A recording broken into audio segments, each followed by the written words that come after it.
Hi, everyone. I'm Jim Axelrod. A grand jury in Fulton County, Georgia, has returned 10 indictments. So this is some breaking news we want to tell you about. Here you see earlier the case being handed to the judge in this courtroom 8D in the Fulton County Courthouse. We're now awaiting the full indictment to be unsealed so we can learn more about what seems to be happening in Fulton County, Georgia.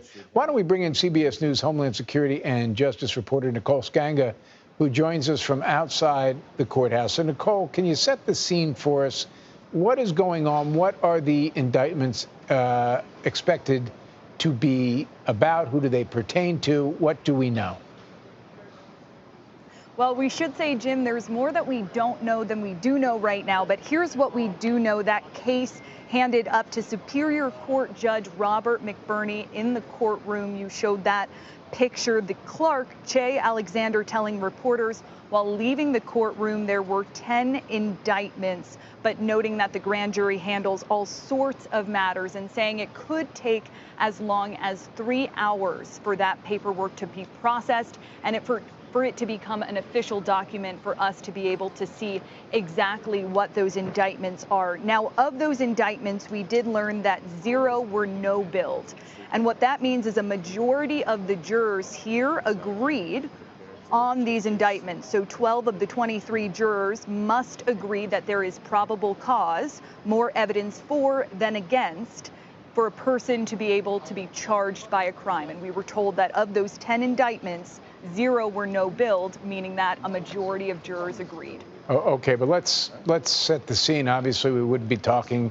Everyone is assembled at the Fulton County Courthouse, waiting for news about the investigation into President Trump, former President Trump. So I want to be very clear here. We cannot confirm anything at this point that these indictments involve former President Trump and the case about the attempted request to find some votes after the 2020 election in Georgia.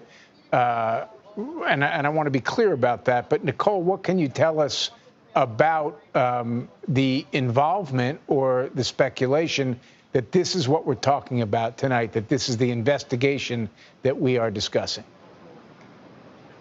Yeah, well, I am currently standing outside of the Fulton County Courthouse. There has been a heightened security presence all week.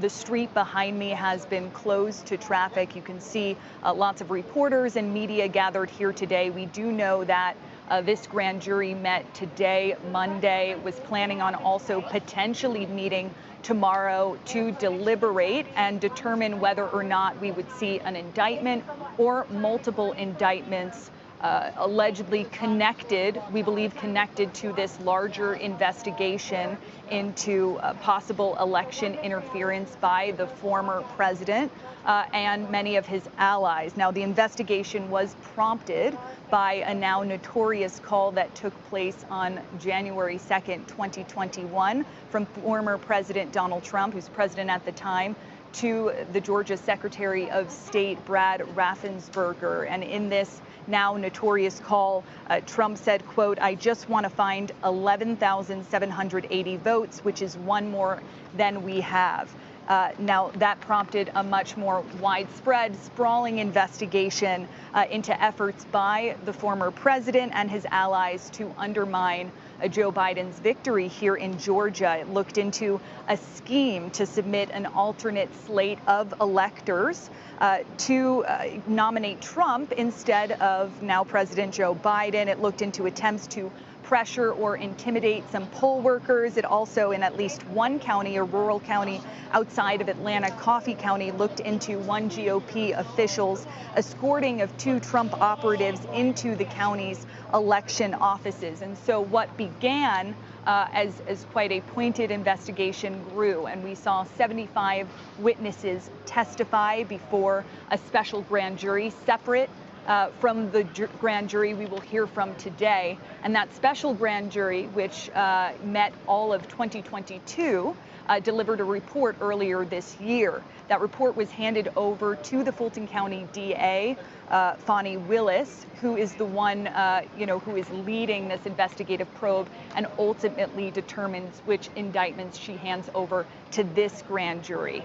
Now, we know that there have been some decisions made. We believe they are in connection to this probe, but we are awaiting exactly what those 10 indictments might be. Nicole Sganga for us at the Fulton County Courthouse in Atlanta, where, while we can't confirm indictments have been handed down in the investigation involving former President Trump, we believe that there has been some development